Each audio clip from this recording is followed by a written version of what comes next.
এর আগের ভিডিওতে আমি আপনাদের সাথে শেয়ার করে নিয়েছিলাম কাঁচা আমের আরও দুটো রেসিপি। তবে আজকে শেয়ার করব আম পান্না কী করে বানিয়ে রেখে অনেক দিন ধরে খাওয়া যায়। আম পান্নার পাল্পটাই মেন, বানিয়ে রাখলেই হয়, আর সেটা যদি ফ্রিজে স্টোর করে রাখি পুরো গরমটাই আপনাদের চলে যাবে। চলুন আজকে এটা কী করে বানিয়ে নিয়েছি সেটা বলে নিই। সবার আগে সেম প্রসেস, আমগুলো ভালো করে ধুয়ে কেটে আমি আটিগুলো বার করে সাইজ করে নিয়েছিলাম। এবারে একটা মিক্সিং জারে প্রথমে একসাথে তো সব আমটা ধরেনি, যতটুকু পেরেছি আমটা দিয়েছি। তার উপরে বেশ অনেকটা আপনাদের নিজেদের আন্দাজ মতোই দেবেন পুদিনা পাতা, তার সাথে আমি আন্দাজ মতো দিয়ে দিয়েছিলাম বেশ কিছুটা চিনি, 1 চামচ ভরা নুন, আবার 1 চামচ ব্ল্যাক সল্ট, আর ভরা 1 চামচ রোস্টেড জিরে পাউডার। এই রোস্টেড জিরে পাউডারটা কিন্তু আমার ঘরেই করা, তাতে সেন্টটাও ভালো হয় আর খেতেও ভালো হয়। যেহেতু আমার প্রথমে আমটা পুরোটা ধরেনি, তাই কিছুটা পেস্ট করে নিয়ে আমি তারপর বাকি আমের টুকরোগুলোও ওতে দিয়ে দিয়েছি।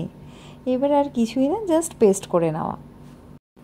অনেকে এই পেস্টটা করার সময় কিছুটা ঠান্ডা জল অ্যাড করে, কিন্তু আমি ওটা প্রেফার করি না, কারণ যেহেতু এটাকে আমি স্টোর করে রাখবো তাই জলটা আমি অ্যাভয়েডই করেছি। একটা তাতে কি হয়, একটা ঘন পেস্ট তৈরি হয়। আর পেস্টটাকে চেষ্টা করবেন কাচের জারেই স্টোর করে রাখতে, তাতে অনেক দিন ভালো থাকে। আরও একটা প্রসেস অ্যাপ্লাই করা যায়, এটা পেস্ট করার পরে সেদ্ধ করে সেটাকে কিন্তু ছেঁকেও রাখতে পারেন। তবে যেহেতু কাঁচা আমেরই আমি করতে চেয়েছি, তাই এটাকে এই পেস্ট করেই আমি ফ্রিজে স্টোর করেছি। আর যখনই খেতে ইচ্ছে হবে 1 বা 2 চামচ গ্লাসে দিয়ে তার মধ্যে ঠান্ডা জল দিয়ে গুলে নিলেই হয়ে যাবে। আর যদি প্রয়োজন পড়ে একটু চিনি আর নুন অ্যাড করতে পারেন।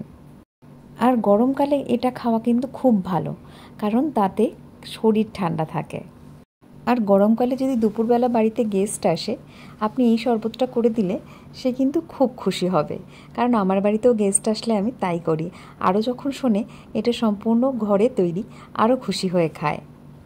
আমার এই রেসিপিটি দেখে যদি আপনারা ট্রাই করেন, অবশ্যই কমেন্ট করে জানাবেন, আর লাইক শেয়ার করতে ভুলবেন না।